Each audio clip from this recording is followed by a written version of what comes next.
up yet, but I assume so. Yeah.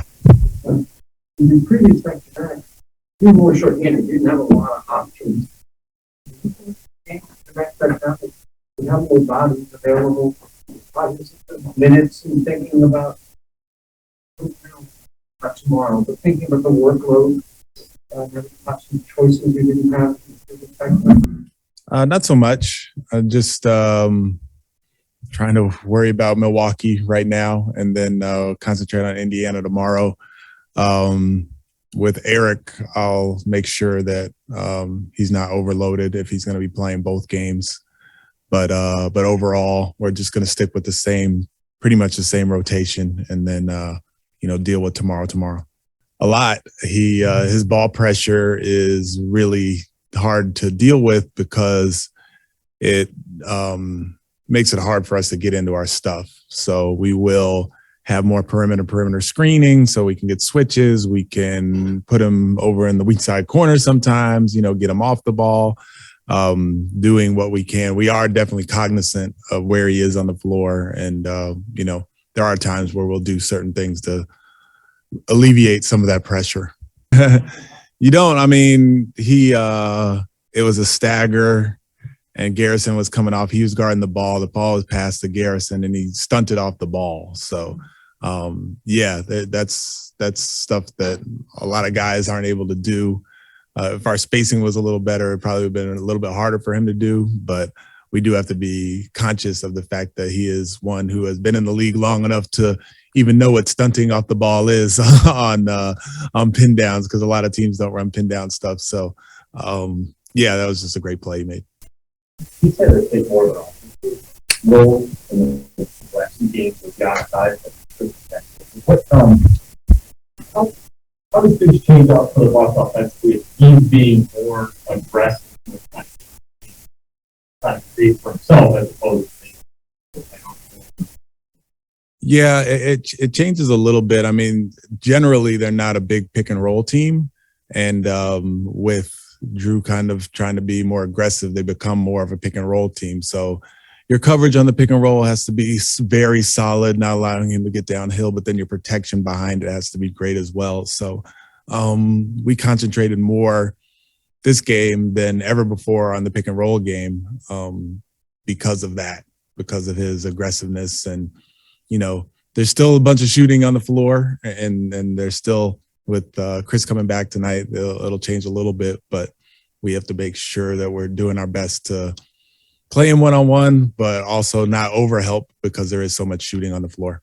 Yeah, we're a team who concentrates on ourselves most of the time. So pretty much every game is about us and not about who we're playing. But it makes it harder to prepare for these games because you don't know who you're going to face. So like watching the Cleveland game, you don't really get much from that. And then you get a little bit more from the Indiana game. Indiana, right? But Pelicans game, you get a little more from that one.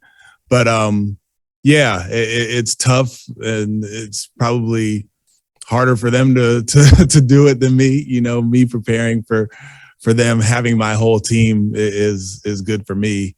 But it's just where we are right now. It really is, and you're dealing with it from the perspective of if you're missing guys, especially top guys like Giannis, or if you're preparing for a team and you don't really know who you're going to be playing against. It's just a tough time for both.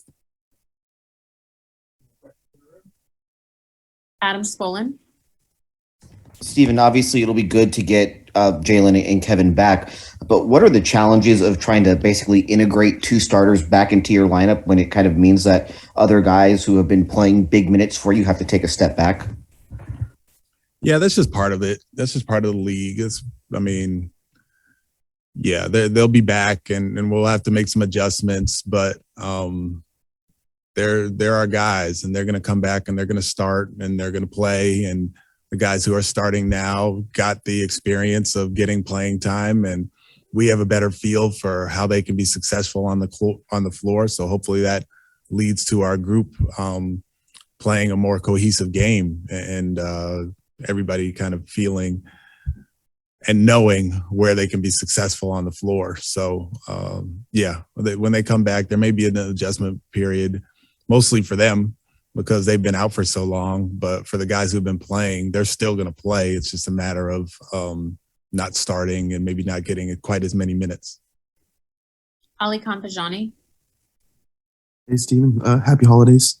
With Jalen coming back soon, I wanted to ask you what you and he have both learned from his time off the court, watching the team while he was sidelined. He was playing well that first game before the injury when you made the lineup change versus Chicago.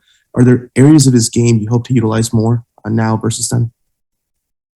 Yeah, I mean, I think in that Chicago game, we saw him pushing the ball up the floor quickly, attacking gaps, making sure when we have good spacing, there are gaps for him to attack. We've been talking a lot about the defensive end and his help and his being in the right spots and not giving up on plays. And then, I just want him to go play. I want him to enjoy being back on the floor with his teammates. I want him to be as hard as it is. Well, it's just tough when you're not with the group. You're with the group, but you're not in it. And for him, it's been almost a month, right? So it'll be good for him to be back in with the group, and we'll worry about those details and learning. I mean, we've been watching film together, and there's things that we've talked about, but I just want him to play and get back to enjoying the competition part of it and the learning on the floor as opposed to learning off the floor. Thank you. Yep. And last question, Mark Berman. Steven, I can't hear the questions. At the top, you said that Christian is going to warm up before you make a decision on him? Yeah, he should be okay, but we're still going to see him warm up and make sure that he's good. Thank you, bud. Yep. Thanks, Coach. Yep.